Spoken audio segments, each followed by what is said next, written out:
বন্ধুরা, এই ঘটনাটি হচ্ছে রাসূল সাল্লাল্লাহু আলাইহি ওয়াসাল্লামের জন্মের ঘটনা। যখন ধাত্রী রাসূল সাল্লাল্লাহু আলাইহি ওয়াসাল্লামকে গোসল দেওয়ার জন্য এগিয়ে গেলেন, তখন তিনি দেখলেন যে গোসল আগে থেকেই দেওয়া ছিল। সুরমা লাগানোর জন্য এগিয়ে গেলেন, তখন দেখলেন যে সুরমা আগে থেকে লাগানো ছিল।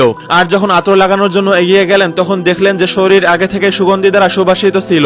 যখন রাসূল সাল্লাল্লাহু আলাইহি ওয়াসাল্লাম জন্ম নিলেন, তখন তিনার নাম মুহাম্মদ রাখা হলো। রাসূল সাল্লাল্লাহু আলাইহি ওয়াসাল্লামের আগে কোনো বাচ্চার নাম মুহাম্মদ রাখা হয়নি। যখন রাসূল সাল্লাল্লাহু আলাইহি ওয়াসাল্লাম তাশরিফ নিলেন, তখন পুরো ঘর সুগন্ধি দ্বারা সুবাসিত হয়ে গেল।